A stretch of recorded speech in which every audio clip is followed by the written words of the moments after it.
I never thought I'd start a war with an HOA I wasn't even part of. But when you own land that people believe they have a claim to, logic, law, and common sense go out the window. And in my case, the HOA didn't just cross a line, they built an entire community over it. My name is Aaron, and the story begins about 15 years ago when my grandfather passed away. He left me 40 acres of undeveloped forested land on the edge of town. At the time, I was barely 20, broke, and clueless about land ownership. My grandfather warned me before he passed that the land would become a headache someday. I didn't understand why. To me, it was just trees, brush, and a small stream cutting through the property. Over the years, I paid the taxes, kept the paperwork updated, and visited it occasionally. But for the most part, it just sat there. Life moved on. I got older, started a business, bought a home, and stopped thinking about that land except when tax season came around. Until last year. That's when everything exploded. I received a letter in the mail, a very official-looking envelope stamped with bold red letters. HOA Legal Department, urgent. I wasn't even in an HOA, so I assumed it was junk. But something told me to open it.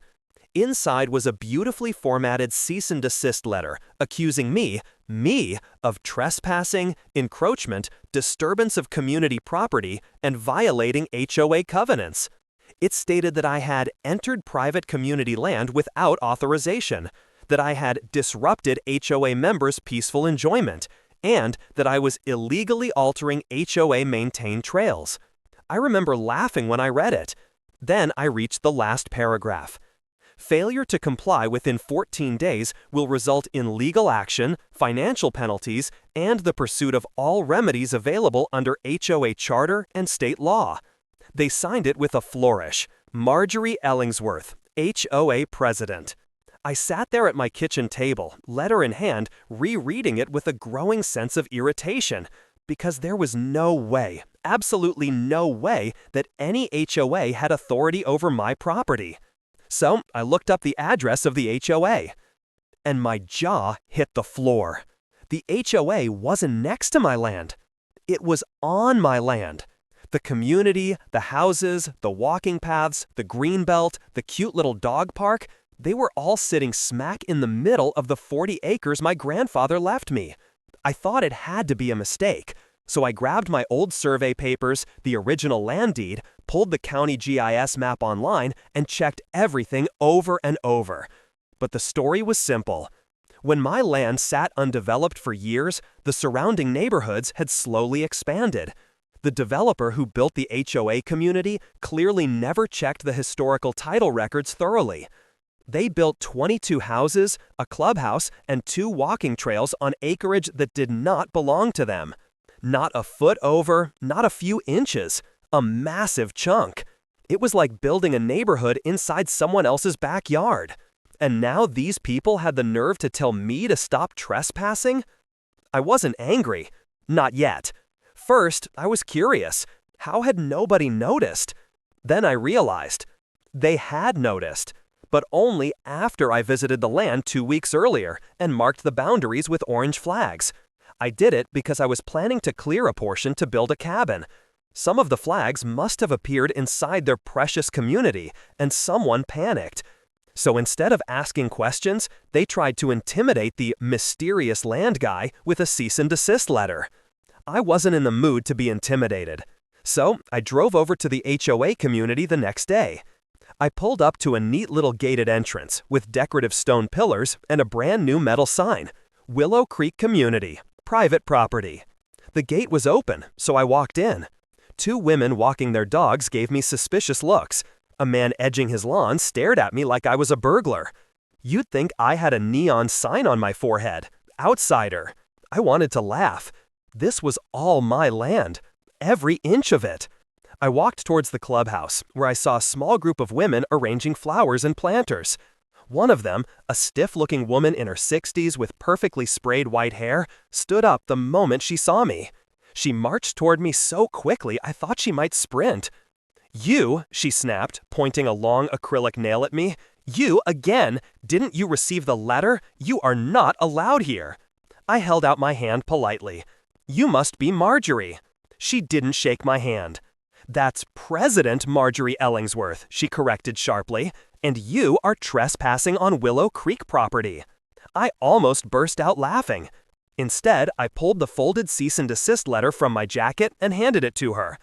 "I came to discuss this," I said calmly.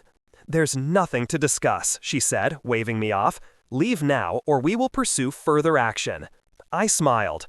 "Actually," I said, taking out a second set of papers from my folder, "there is something to discuss, because here's the legal property map for the land you're standing on." She blinked. "This entire community," I continued, tapping the map, "is built on my private property."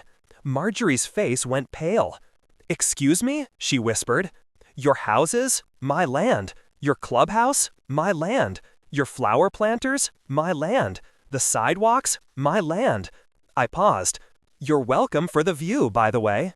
One of the other women gasped so dramatically you'd think I had told them the earth was flat. Marjorie snatched the papers from my hand and read them furiously, flipping between pages, scanning the maps, checking coordinates. Finally, she lowered the papers, lips trembling. This must be a misunderstanding. The developer bought this land." "No," I interrupted gently. "They bought the parcel next to mine. This entire community extends over the property line by 23 acres. The women in the background murmured. Marjorie was shaking slightly. You need to leave immediately," she stammered. "We will have our lawyers look at this." "Great," I said. "Let's all bring lawyers." I turned to walk away, but I stopped and added, "Oh, and before you send another cease and desist, make sure it's sent to the actual landowner." Then I left. I expected a call the next day. Instead, I got 3. One from the HOA's lawyer, one from the developer's lawyer, one from the bank holding the mortgages. And that's when I learned the truth. The HOA knew. The developer knew. The bank knew. They all knew the community was at risk because of a decades-old clerical error on parcel boundaries. But instead of fixing the issue or contacting me, they tried to bury it because the cost of correcting it would be enormous. And now my boundary flags had forced their hand. The HOA demanded a meeting to discuss mutual solutions. Mutual solutions? That made me laugh harder than anything else. But I went anyway. The meeting was held in the clubhouse conference room. A long, polished table, a dozen HOA board members, 2 lawyers, a city planning representative, and Marjorie, sitting at the head like a queen. They offered me 3 things. A small payment to relinquish any claim to the land. The amount was insultingly tiny, barely the value of one cheap car. A community membership for life, as if I wanted to join their HOA. A promise not to issue penalties for my previous trespassing incidents. I stared at them. "You do realize," I said, "that you built 22 houses, a park, and a clubhouse on my property?" Their lawyer cleared his throat. "We're hoping to find an amicable," I interrupted. "You sent me a cease and desist on my land." There was silence. Then I pulled out the folder I brought with me. Inside were 2 things: the original deed and the updated county GIS survey. I placed them both in the center of the table. "This is my cease and desist," I told them. "Effective immediately, you all are trespassing." Chaos erupted. People shouted. Marjorie yelled something about community integrity. One man accused me of trying to destroy families. Another shouted that his house was worth $900,000. Someone threatened to sue me for property theft, which was hilarious considering I legally owned the dirt beneath their homes. I waited until they quieted down. "Here are your options," I said calmly. Option 1. You buy the land from me. Current market value, all 23 acres, no discounts. Their lawyer swallowed hard. He knew that meant millions. Option 2. You pay monthly land lease fees, standard commercial rate. They looked horrified. Option 3, I said slowly, I evict the entire community. Marjorie slammed her fist on the table. You can't evict homeowners. I slid a paper toward her. Actually, I can. You're all illegally occupying private land. You have zero legal claim to it. Marjorie looked like she might faint. The meeting ended in chaos. Within a week, half the homeowners were calling me directly, begging me not to destroy their lives, saying they didn't know. And honestly, I believed them. They were victims of a sloppy developer and a greedy HOA board. But that didn't erase the fact that they were living on my land. Months went by. Lawyers battled. The HOA tried everything to discredit me. Fake claims, county appeals, pressure from city council, even trying to get my land rezoned. But I had the title, and titles don't lie. The county confirmed everything. The courts confirmed everything. The developer's insurance company panicked because they knew they were liable for massive damages. In the end, reality crushed them. The HOA dissolved. The developer went bankrupt. The bank negotiated desperately.